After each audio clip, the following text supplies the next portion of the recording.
අයිබෝන් සුබම සුබ දැසනක්. අද දවසත් ඉතාම ලස්සන සුන්දර දවසක් බවට පත්වන බව අපේ විශ්වාසය. දවස සුන්දර කර ගැනීම, දවස ලස්සන කර ගැනීම තියෙන්නේ අපේ මනස තුල. ඒ නිසා අපි අද දවස පිළිබඳව ඉතාම සංයමයෙන් වගේම ඉතාම ඕනකමින් සිතා බැලිය යුතුයි. අද දවස අපි ආරම්භ කරන්නේ කොහොමද?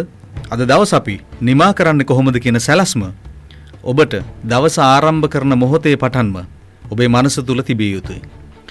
කිසිදු අරමුණකින් තොරව ගමන් කරනවට වඩා අරමුණු සහිත භාවයකින් යුතුව, එහෙම නැත්නම් අවසන් ඉලක්කයේ සහිත භාවයකින් යුතුව, අවසන් ඉලක්කයේ දැක ඒ කෙරෙහි ගමන් කරන මිනිසු බවට පත් වෙනවා නම් අපිට පුළුවන් අපේ ජීවිත ජයග්‍රහණය කරා ඉතා පහසුවෙන් මෙහෙවන්න. ඒ නිසා අපේ ජීවිතයේ විශාල සැලසුම් අපි ගොඩනගා ගන්න පෙර අපි අපේ දවසේ සැලැස්ම ගොඩනංවා ගැනීම අතිශයින්ම වැදගත් වෙනවා.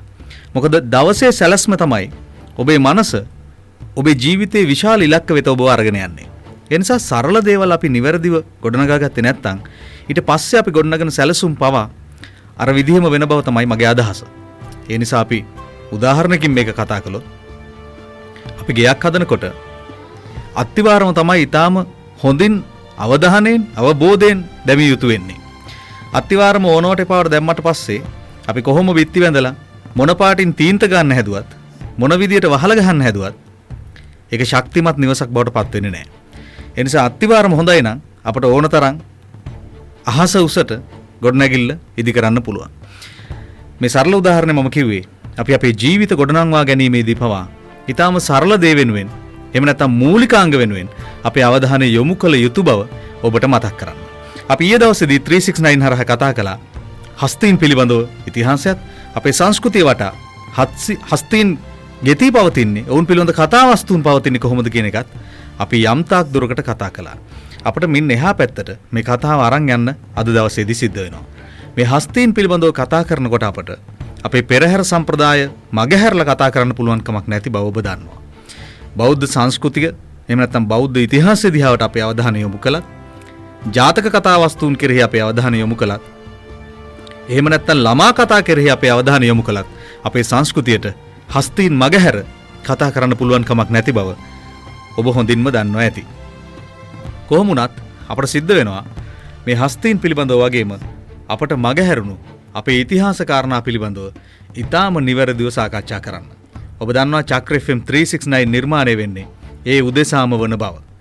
දැන් අපි හස්තීන් පිළිබඳව කතා කරනකොට, අලියතුන් පිළිබඳව කතා කරනකොට පෙරහැර සම්ප්‍රදාය පිළිබඳව අපට මගහරින්න බෑ වගේම අපට බැරි වෙනවා මේ මාස පිළිබඳව අපට තියෙන දැනුම ගැන කතා නොකර ඉන්න අපට බැරි වෙනවා. මොකද අපි ඇත්තටම මේ වෙද්දී මේ මාස ක්‍රමය පිළිබඳව නිවැරදිව දන්නවද? මම කියන්නේ මාස මානන ක්‍රම පිළිබඳව නෙවෙයි. එහෙම නැත්නම් මිනුම් ක්‍රම පිළිබඳව නෙවෙයි. අපි මේ මාසය පිළිබඳව, එහි වැදගත්කම පිළිබඳව කොහොමද අපි මේ මාස බේරගන්නේ? එහෙම නැත්නම් කොහොමද හරියටම නිවැරදි පෝය හඳුනගන්නේ කියන කාරණා පිළිබඳව සවිඥානික සරල අවබෝධයක් අද වෙද්දී අපේ මිනිසුන්ට තියෙනවද කියන කාරණේ සම්බන්ධයෙන් ගැටලුවක් පවතිනවා. මෙන්න මේ සමස්තයේ හින්දා අද දවස් අපි වෙන් කරනවා මේ හස්තීන් පිළිබඳව පුරාවෘත්තයන්, කතාවස්තුන්, අපේ සංස්කෘතිය කෙරෙහි ඒ ඉවහල් වන ආකාරය සහ අද වෙනකොට අපේ රටේ පවතින ජන විඥානය පිළිබඳවත් ඉන්න එහාට ගිහිල්ලා අපි මේ මාස පෝය එහෙම නැත්නම් මේ මාසවලට විවිධ නම් දීලා මොකද්ද අපේ මුතුන් මිත්තන් අදහස් කළේ සහ අපේ මුතුන් මිත්තන් මේ විවිධ මාසවලදී පෝය දවසට මොනවද සිද්ධ කළේ? අපි දැන් සිද්ධ කරමින් ඉන්නේ අපේ මුතුන් මිත්තන් සිදු කළ දේද එහෙම නැත්නම් වෙන මොකක් හරිද කියලා කතා කරන්න ඊටාම ගැඹුරු තැනක ඉඳලා මේ පිළිබඳව විමර්ශනය කරන්න අද දවසේ 369 හරහා මම සූදානම්ින් ඉන්නවා. ඒ නිසා රැඳී ඉන්න අපිත් එක්කම මේ චක්‍ර FM 369 මම ගායන් සඳ කැලුම් නොහොත් සහස්‍ර මුඛ රාවන 369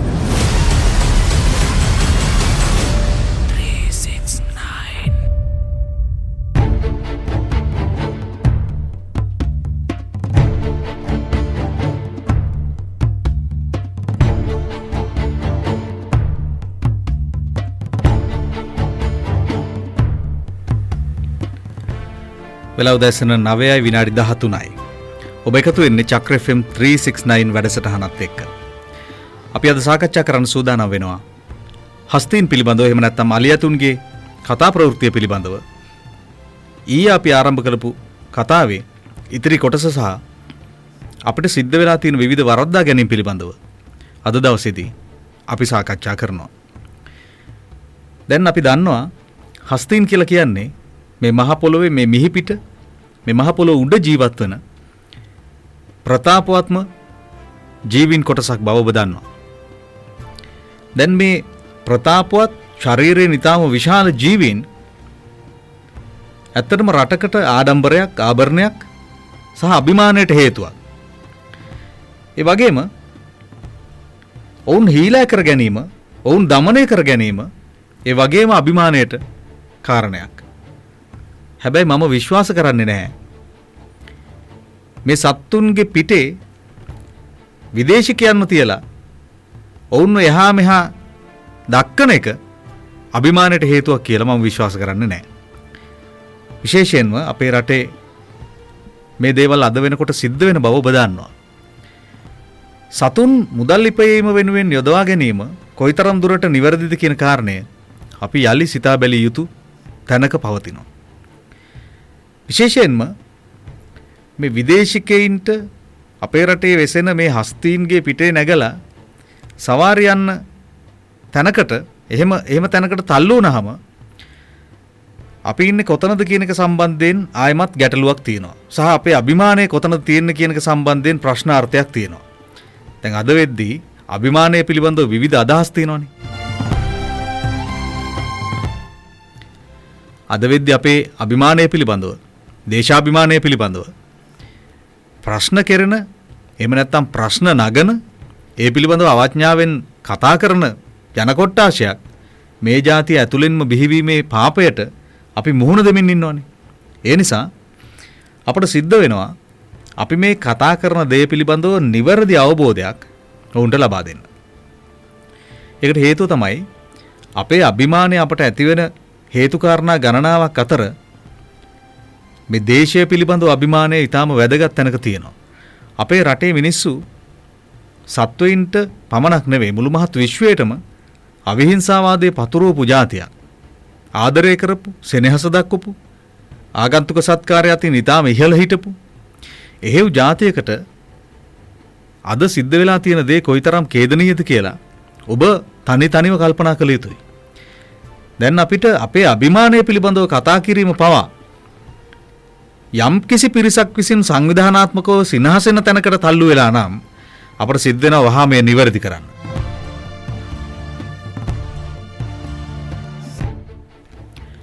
අභිමානය ඇති වෙන කාරණා ගණනාවක් ගැන අපි දන්නවා. ඒ අභිමානය අතරේ අපට පුළුවන් જાතියක් විදියට අපි කළ වරද්දා ගැනීම නිවැරදි කරමින් අපේ ජාතික අභිමානය, අපේ දේශාභිමානය ඒ පිළිබඳව අපේ හදපුරා ඇති ආදරය සහ හැඟීම වර්ධනය කර ගැනීම වෙනුවෙන් ඒ බලහත්කාරයෙන් කළ යුත්තක් නෙවෙයි. කිසිසේත්ම කිසිවෙකුට දේශාභිමානය හෝ ආත්මාභිමානය හෝ ජාතිකාභිමානය කියන දේවල් බලහත්කාරයෙන් රෝපණය කරන්න බෑ. 369 වේදිකාවෙන් අපි කරන්නේ ඔබේ තියෙන දේශාභිමානය, ජාතිකාභිමානය, ආත්මාභිමානයට යම්කිසි පහරක් එල්ල වෙනකොට සංවිධානාත්මක ලෙස පහර දෙන්න පටන් ගත්තට පස්සේ ඔබ දුර්වල වෙන බව අපි දන්නවා. ඒ නිසා ඒ දුර්වල වීම වළක්වීම සඳහා තමයි මේ 369 වේදිකාව අපි යොදාගන්නේ. ඒක නිසා මම ඔබට කිව්වේ අලියතුන් හස්තීන් කියලා කියන්නේ අපේ රටට ආභරණයක්, අභිමානයක් වගේම මොකද මම ඔබට ඊයේත් මතක් කළා. රජුන්ගේ චතුරංගනී සේනාවේ ප්‍රධානතම සේනාංකයක් හස්තීන්ගෙන් නිර්මාණය කරපු ජාතියක්. එහෙව් ජාතියක් අද වෙද්දී විදේශිකයෝ හස්තීන් පිටේ ගෙනියලා ඉවර වෙලා යැපීම් මානසිකත්වයකට යොමු වෙලා තියෙනවා නම් අපි ඒක නිවැරදි කරගන්න ඕන. මේ රටේ සිංහල ජාතිය කියලා කියන්නේ විදේශික ආක්‍රමණ වලින් මේ රට බේරගන්න පෙරමුණගත්තු ඒ වෙනුවෙන් නැප කැපවෙච්ච ලේ කඳුළු දහඩිය ජීවිත පරිත්‍යාග කරලා මේ මහ පොළොව බේරගත්තු ජාතියක්. අද වෙද්දී අපි විදේශිකයින් මේ රටට එනකම් බලන් ඉන්න ජාතියක් බවට පත්වීම මොන තරම් සරදමක්ද කියලා ඔබට හිතෙන්න ඕන නැද්ද? විදේශිකයෝ මේ රටට ආවේ නැත්තම් හඬා වැළපෙන්න වෙන ජාතියක් බවට අද අපි පත් වෙලා ඉවර නැද්ද? මහා මුහුද ගාව හිටගෙන ඈත බලාගෙන වෙන කොහෙන් හරි අපිට කණ්ඩ බොණ්ඩ දෙනකම් බලන් ඉන්න වෙච්ච જાතියක් බවට පත්වීම කොයිතරම් දීනද අශීලාචාරද කියලා ඔබට තාම හිතෙන්නේ නැත්නම් ඒ වරද කාගේද කියලා ඔබම කල්පනා කළ යුතු වෙනවා. මොකද මේ අපි කතා කරන්නේ ස්වයං පෝෂිතව පැවති රාජ්‍යයක් ගැන. අපි මේ කතා කරන්නේ පෙරදිග ධාන්‍යාගාරය ගැන. අපි මේ කතා කරන්නේ පෙරදිග මුතු ඇටය ගැන. හැබැයි මේ වචනවලට පවා මේ ජාතිය ඇතුලේ එහා මෙහා පාවෙන නින්දිත ජීවීන් කොයිතරම් උසුළු විසුළු කරන්න උත්සාහ කරනවද කියන එක දැක්කහම අපට අපේ ජාතිය පිළිබඳව නෙවෙයි කනගාටු ඇති වෙන්නේ. මේ ජාතියේ තැන් තැන්වල රෝපණය වෙලා ඉන්න එහෙම નિසරු ජීවීන් පිළිබඳව පමණයි. ඒ නිසා මම ඔබට මතක් කරනවා 369 වේදිකාව කියලා කියන්නේ ඔබේ අභිමානය පිළිබඳව ඔබට යලි ප්‍රාණය ලබා දෙන වැඩසටහන. අපිට කතා කරන්න බොහෝ දේ තියෙනවා. හස්තීන් පිළිබඳවත් අපිට කතා කරන්න බොහෝ දේ තියෙනවා. මම ඔබට කිව්වා පෙරහැර සම්ප්‍රදාය පිළිබඳව කතා නොකරනවා නම් අපිට හස්තීන් පිළිබඳව අපි කතා කිරීමේ අඩුවක් බවට ඒකපත් වෙනවා. දැන් මේ පෙරහැර සම්ප්‍රදාය ගැන කතා කරද්දී මේ ඇසල මාසය ඔබ දන්නවා ඇසල මංගල්‍ය පිළිබඳව, ඇසල පොහොය පිළිබඳව, ඇසල පෙරහැර පිළිබඳව. ඒ වගේම ඔබ දන්නවා දැන් මේ ඇසල මාසය වෙනුවෙන් පොය දෙකක් පවතින බව. දැන් ඔබ 3 වෙනිදා අදි ඇසල පොය පිළිබඳව දැනගත්තා. ඒ වගේම ඇසල පොය එළඹෙන්නේ ඊළඟ මාස පළවෙනිදා. එතකොට කොහොමද මෙහෙම වෙන්නේ? එතකොට කොයි එකද අපි ඇත්තටම ඇසල පොය කියලා ගන්න ඕනේ? මේක අපේ ඉතිහාසය තුල සිද්ධ කරගන්න වරදක් බවට පත්වෙන්න ඉඩ නොදී අපේ ඉතිහාසය යලි නිවැරදි තැනකට තල්ලු කරවීම වෙනුවෙන් මේ දැනුම ඔබට ලැබිය යුතුම වෙනවා. ඇත්තටම අපිට හැම කාලෙකම පුළුවන්ද වන්දනා ගමන් යන්න? හැම කාලෙකම අපිට පුළුවන්ද ඔබට තේරෙන භාෂාවෙන් දැන් කතා කළොත් ට්‍රිප් යන්න? එහෙම යන්න පුළුවන්ද? අපි ඒ ගැන කතා කරනවා. රැඳෙන්න අපිත් එක්කම මේ චක්‍ර FM 369. 369.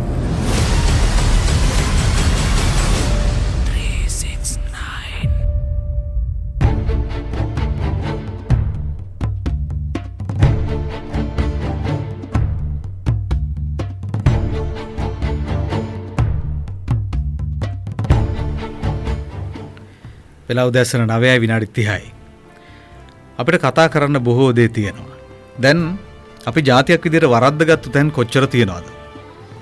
විශේෂයෙන්ම අපි නිවැරදි කරගත යුතු තැන් ගණනාවක්ම අපි ළඟ තියාගෙන තමයි මේ විදිහට අපි ජීවත් වෙමින් ඉන්නේ. මේ නිවැරදි කර ගැනීම නිසි පරිදි සිද්ධ කරගත්තේ නැත්නම් අපි ජාතියක් විදිහට අපිට තව වසර කිහිපයක් යනකොට ජාතිය පිළිබඳව කතා කිරීම පවා කළ නොහැකි මානයක පවතින්න ඉඩ තියෙනවා. ඒ නිසා අපි ඊටාම ඕනකමින් සහ ගැඹුරින් මේ කරුණු පිළිබඳව විමර්ශනය නොකළොත් ජාතියක් විදිහට අපි හසුවන උගුල පිළිබඳව ඔබට හිතා ගන්නවත් බැරි වෙනවා. මොකද දැන් ඔබ හිතනවා නම් ආයමත් අපේ රටට, අපේ ජාතියට, සම්බුද්ධ ශාසනයට ආක්‍රමණ එල්ල වෙන්නේ පෙර පරිදිමයි කියලා. එහෙම දෙයක් වෙන්නේ නැහැ. එහෙම දෙයක් නෙවෙයි මේ මොහොතේ වෙමින් පවතින්නේ. එහෙම දෙයක් ඉදිරියේදී නොවෙනවා කියලා අපිට කියන්න බෑ. ඉදිරියේදී එහෙම එකක් වෙන්නත් පුළුවන්.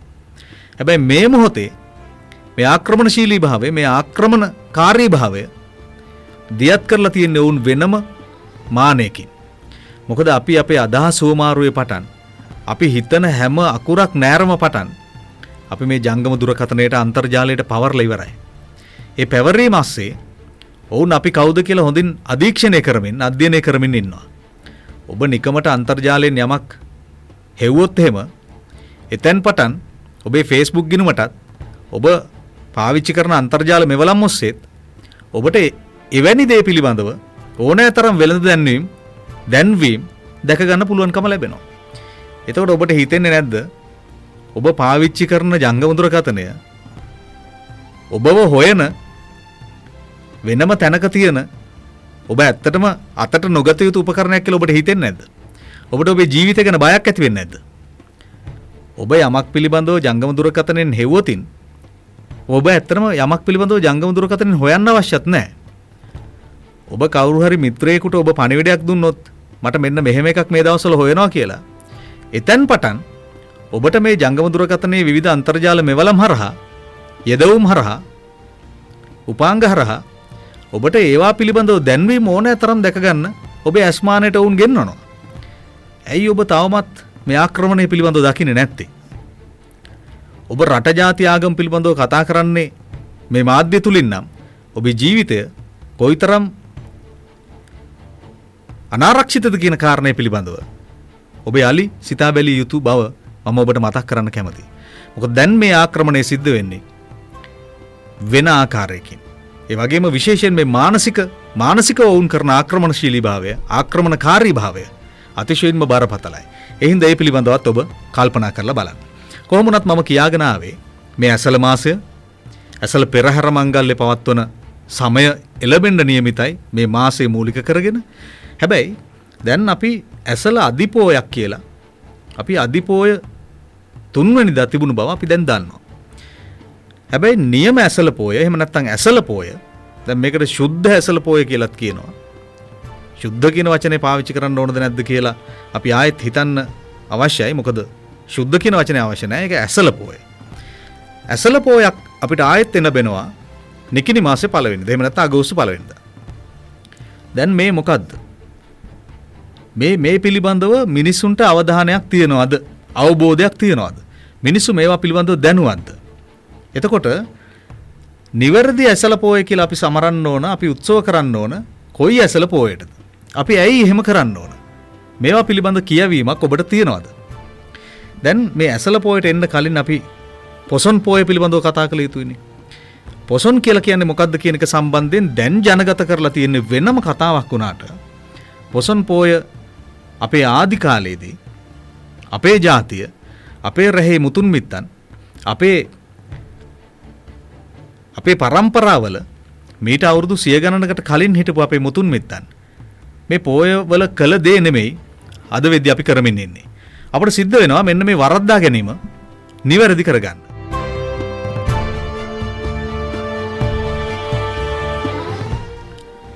පොසොන් මාසය කියලා කියන්නේ ඔබ දැන් දන්න විදිහට වෙනත් කතාවක් තිබුණාට ඇත්තටම මේ රටේ සිංහල ජාතිය අනාදිමත් කාලයක ඉඳලා පොසොන් පෝයට එහෙම නැත්නම් පොසොන් මාසයට සැලකුවේ ඒ සැමරුවේ වෙනත් අර්ථයකින්. ඔබ දන්නවා මේ සියල්ල නිර්මාණය වෙන්නේ සෝබාදහමත් එක්ක කියලා.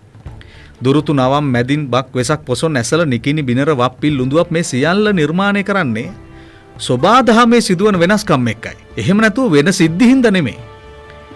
සෝබාදහමේ සිදුවන වෙනස්කම් නිසා තමයි මේවට ඉතාම ක්‍රමානුකූලව නාමකරණයන් දීලා ඒ කාලවලදී විවිධ දේ මිනිස්සු කළේ සහ සැමරුවේ.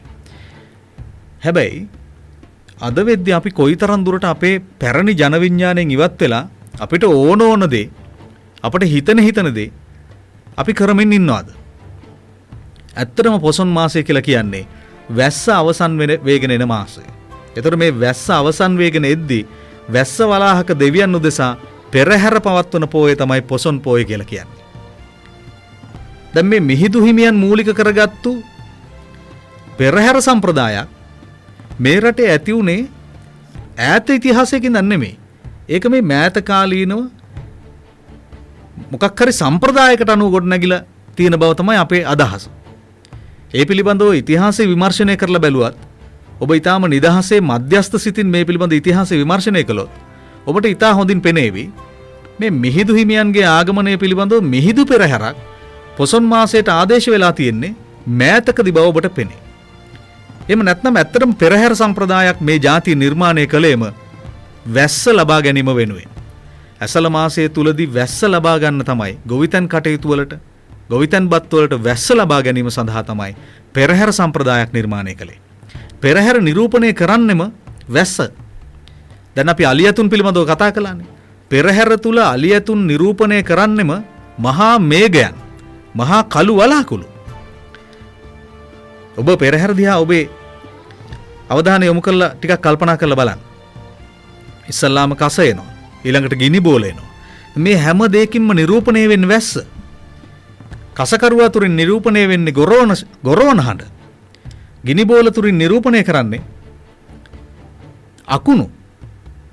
ඒ වගේම මේ වර්ෂාව ඇද හැලෙනකොට මේ සෝබාදහම හැසිරෙන විදිය, ගහ කොළන් වලට කොළ වැටිලා, ඒ වගේම කොළ මතට පිනි වැටිලා, වැහි පොද වැටිලා, මේ පරිසරය තුල ඇතිවන චමත්කාර ජනක භාවය තමයි පෙරහැරක් තුලින් නිරූපණය කරන්නේ. මේ නිරූපණය කිරීමම වැස්සවලාහක දෙවියන් උදෙසා කරන පූජාවක් හැටියට සලකලා මෙබඳු වර්ෂාවක්, මෙබඳු මහා ගෝර බිරම් වරුසාවක් මේ මහ පොළොවට දෙන්න කියන ආයාචනයෙන් තමයි අපේ රටේ ආදි මුතුන් මිත්තන් ඊටාම නිහතමානීව කරුණාබරිත හදවතින් අහස දිහා බලාගෙන ඉල්ලුවේ. ඇත්තටම ඔබ දන්නවා පෙරහැර පැවැත්වීමෙන් වැස්ස වහින බව. මොනතරම් කටෝරව තිබුණු පරිසරයක් වුණත් පෙරහැර දවසට වැස්සෙන් සෝදා හරින බව ඔබ ඊට හොඳින් දන්නවා. මේක අසිරිමත් ජාතික කතා ප්‍රවෘත්තියක්. 369 හරහා අපි කතා කරමින් ඉන්නේ මේ අසිරිමත් ජාතියේ කතා ප්‍රවෘත්තිය පිළිබඳව. ඒ හින්දා රැඳින්න අපිත් එක්කම අපිට කතා කරන්න තව බොහෝ දේ ඉතිරිව තිබෙනවා. අපි ආයෙමත් හමු වෙලා කතා කරනවා මේ කෙටි ගීතමය විරාමයෙන් අනතුරුව. රැඳින්න අපිත් එක්කම මේ චක්‍ර FM 369. 369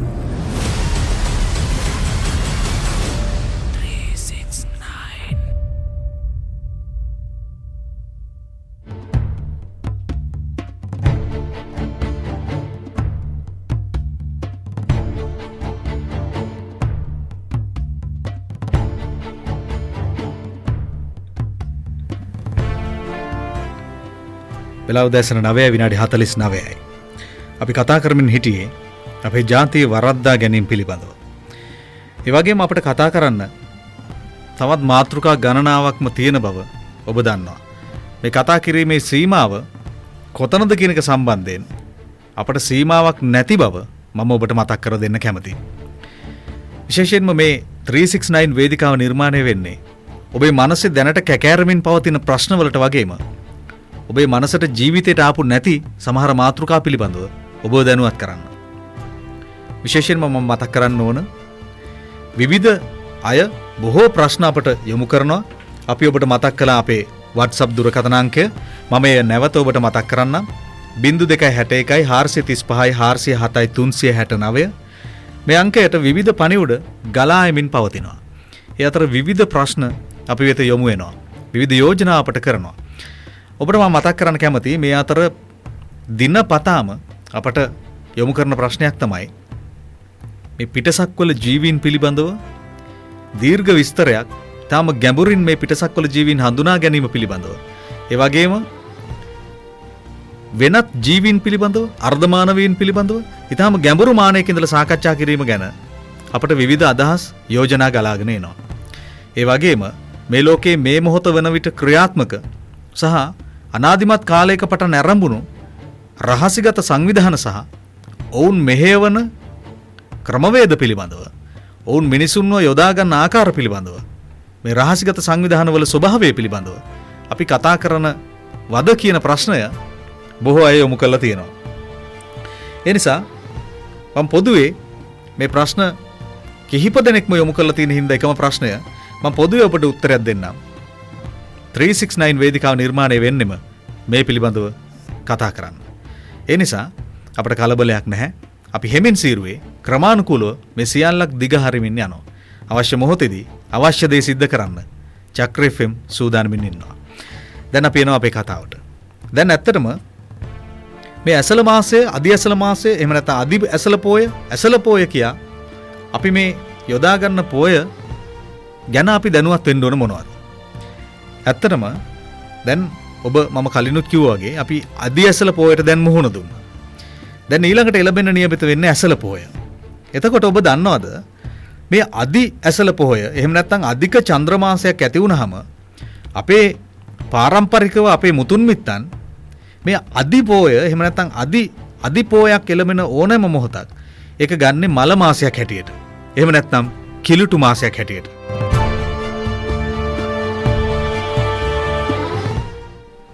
අපේ මුතුන් මිත්තන් කලේ ඇයි මෙහෙම කියන ප්‍රශ්නය කොයිතරම් දුරට විද්‍යාත්මකව සොයා බැලිය යුතුද? ඇත්තට මේකේ වචනේ විද්‍යාත්මකව සොයා බැලීම නෙවෙයි. නමුත් වර්තමානයේ තුලදී භාවිතා වෙන්නේ ජනප්‍රිය වචන ඒකින්ද මම ඔබට තේරෙන විදිහටම කිව්වොත් මේ ඊටාම විද්‍යානුකූලව විද්‍යාත්මකව තමයි අපේ මුතුන් මිත්තන් මේ සියල්ල නිර්මාණය කරලා තියෙන්නේ. එතකොට මේ මල මාසය තුලදී එහෙම නැත්නම් මේ කිලුටු මාසය තුලදී පුද පූජා උත්සව පවත්වන්නේ නැහැ. ඒක තමයි වැදගත්ම කාරණය. හැබැයි අපි දැන් ඒක දන්නවද? අපි එහෙම එකක් දන්නේ නැහැ. එතකොට දැන් මේ නිකිනි මාස අපිට උදා වෙන ඊළඟ පෝය. මම කියන්නේ නිකිනි පෝය ගැන නෙමෙයි. නිකිනි මාස පළවෙනිදා. එහෙම නැත්නම් අගෝස්තු පළවෙනිදා අපිට උදා වෙන ඇසළ පෝයට. මෙන්න මේ පෝය එළඹුණයින් පස්සේ තමයි උත්සව සමය එරෙන්නේ. එහෙම නැත්නම් ආරම්භ වෙන්නේ. ඔබ දන්නවා ඇසළ පෙරහර මංගල්‍යය පවා මහනුවර මූලික කරගැනීමෙන් සිද්ධ වෙන්නේ මේන් පසුව බව. අගෝස්තු මාසයේ තමයි කුඹල් පෙරහර කප්සිටුවීම මේ සියල්ල සිද්ධ වෙන්නේ. එතකොට අපේ ආදි මුතුන් මිත්තන් තුල තිබුණා ඊටාම ගැඹුරු ජන විඥානයක්. මේ අදිපෝය එළඹීමෙන් පස්සේ මේ අදිපෝයත් එක්ක පවතින මල මාසය තුලදී කිසිදු උත්සව අවස්ථාවකට හෝ කිසිදු වන්දනාමානයක් සඳහා ගමන් කිරීම සිද්ධ කරන්නේ නැහැ. හැබැයි ඔබ දන්නවා මේ අදිපෝය එළඹීමත් එක්ක එහෙම නැත්නම් මේ මල මාසයේ පටන් ගැනීමත් එක්ක ඔබ කොයිතරම් විනෝද ගමන් සඳහා වන්දනා ගමන් සඳහා පිටත්ව ගියාද? ඔබ එහෙම කළ බව අපට හොඳටම නිදසුන් වලින් පැහැදිලි වෙනවා. මොකද ලොන් වීකෙන්ඩ් කිව්වහම හැමෝම සංවිධානය කරගන්නවා කොහේ හරි යන්න. ඇත්තටම අපි එහෙම ගිය જાතියක් නෙවෙයි. අපි හැමදේම සෝබාදහමත් එක්ක එකතු වෙලා කරපු જાතියක්. අපි මේ සෝබාදහමට එකතු වීම ගැන නොදන්න කමින් අපි කොයිතරම් විනාශයන් අපේ ජීවිතයට අපේ මානසිකත්වයට කරගන්නවද? දැන් ඇත්තටම විප්‍රකාරී මානසිකත්වයක් මේ රට තුල වගේම මේ ලෝකයේ තුල නිර්මාණය වෙන්න ප්‍රධානතම හේතුවක් බවට පත් වෙලා තියෙන්නේ අපි සෝබාදහමෙන් ඉවත් වීම. ඔබ කල්පනා කරලා බලන්න, ඔබෙන් අහලා බලන්න. ඔබ අද උදෑසන දවස පටන් ගන්නකොට මහ පොළොව දිහා ඕන කමින් බැලුවද? අහස දිහා ඕන කමින් බැලුවද කියලා. ඔබ එක මොහොතක් කල්පනා කරලා බලන්න. ඔබ ජීවත් වෙනවා. ඔබ උදේට නැගිටින්නෙත් ඔබේ ජංගම දුරකථනයේ ස්ක්‍රීන් එක දිහා බලාගෙන නම්. ඔබ වැඩ කරන්නෙත් ඔබ ගමන් බිමන් යන්නෙත් ඒ දිහා බලාගෙන නම්. ඔබ නිින්දට යන්නෙත් ඒ දිහාම බලාගෙන නම්. මම ඔබට යෝජනා කරනවා ඔබ මේ මහ පොළොව මත ජීවත් වීමේ පළක් නැති බව. ඔබ ජංගම දුරකථනයේ තුල සිටීම ගැටලුවක් නෙවෙයි. ඔබ ජංගම දුරකථනයත් එක්ක ගනුදෙනු කිරීම ප්‍රශ්නයක් නෙමෙයි. හැබැයි අඩුම තරමෙන් දවස ආරම්භ කරන මොහොතේදී මහ පොළොව හුස්ම ගන්න හැටි බලලා ඉන්න. මහ පොළොවේ මොනවද සිද්ධ වෙන්නේ කියලා බලලා ඉන්න. ඔබ පය තියෙන මහ පොළොව හැසිරෙන්නේ කොහොමද කියලා බලලා ඉන්න. ඒ මහ පොළොව එහා මෙහා යමින් ඉන්නේ කවුද කියලා බලලා ඉන්න. ඒ වගේම නිදහසේ අහස දිහාවේ බලන්න. ඔබේ ওই ජංගම දුරකථනයේ තියෙන කුඩා ස්ක්‍රීන් එක වගේ නෙමෙයි. තාම විශාල පුළුල් පරාසයක දිවෙන විශාල දේවල් ගණනාවක් මේ අහස් කුසේ සිද්ධ වෙමින් පවතිනවා. අපේ මුතුන් මිත්තන් වර්ෂාව පිළිබඳව අනාවැකි පළ කළේ. අපේ මුතුන් මිත්තන් කාලගුණය පිළිබඳව අනාවැකි පළ කළේ මේ සෝබාදහම දිහා බලන් ඉඳලා. මේ සෝබාදහමේ සත්තුන්ගේ හැසිරීම දිහා බලන් ඉඳලා. මේ අහසේ වලාකුළු වල ස්වභාවය දිහා බලන් ඉඳලා. ඒවා ගමන් කරන වේගය තීරණය කරලා, ඒවා ගමන් කරන දිශාව තීරණය කරලා, වලාකුළු වල පැහැය තීරණය කරලා මේ සියල්ලත් එක තමයි මේ දේවල් සිද්ධ වුනේ. එතකොට අපට පුළුවන් නම් මේ සෝබාදහම දිහාවේ ආය ඕන කමින් බලන්න. සාවධානව බලන්න. හිත පහදවාගෙන සෝබාදහම දිහා ඒකාත්මික වෙලා බලන්න. අපට පුළුවන් බොහෝ දේ පිළිබඳව පෙර තියා දැනුවත් වෙන්න. අපට කලින් අවබෝධ කරගන්න පුළුවන් දෙයක් වෙන්න. ඔබ ඒකට ඊටාම කැමති බව මම දන්නවා. දෙයක් වෙන්න කලින් දැනගන්න එකට ඔබ ඊටා ප්‍රිය බව මම දන්නවා. ඒක අමුතු මැජික් එකක් හෝ අමුතු ආශ්චර්යයක්වත් දෙයක් නෙමෙයි. අපේ ජාතිය, හෙළ ජාතිය මේ සෝබාදහමත් එක්ක මුහු වෙලා මේ සෝබාදහම දිහා අවධානයෙන් බලා සිටීම තමයි සෝබාදහම පිළිබඳ අනාවැකි කියන්න ප්‍රබලතම හේතුව බවට පත් උනේ. අද දවසේදී මම ඔබට යෝජනා කරනවා අපට අනාගතය පිළිබඳව දේවල් දැනගන්න නම් සෝබාදහම දිහාවේ ඕන කමින් බලන්න. අඩුම වශයෙන් ඔබ පය තියෙන මහ පොළොව සහ ඔබට ඉහළින් තියෙන ආකාශය දිහාවේ ඕන කමින් විනාඩි 5ක් බලන්න ඉන්න පුරුදු වෙන්න. ඒකම ඔබේ ජීවිතයට භාවනාවක් බවට පත් වේවි. අපට ශාස්ත්‍රීය වශයෙන් මේ කරුණු පිළිබඳව කතා කරන්න ගැඹුරු තැන් ස්පර්ශ කිරීම සඳහා තවත් බොහොමයක් තියෙන හින්දා අපි ඊළඟ දවසෙත් 369 හරහා මේ පිළිබඳව කතා කරන්න සූදානම් වෙනවා. අද රාත්‍රී 7:00 ඔබට මතක් කරනවා මම සුපුරුදු වෙලාව චක්‍රායුධය ඔබ වෙනම මානයකින් රාවණ ඉතිහාසයට ගෙන යන්න අපි සූදානම් කරලා තියෙනවා. අද දවසට මම ඔබෙන් සමුගන්න සූදානම්. ඔබට සුබ දවසක්. මම ගයාන් සඳකලුන්නොත් සහස්‍රමුඛ රාවණ 369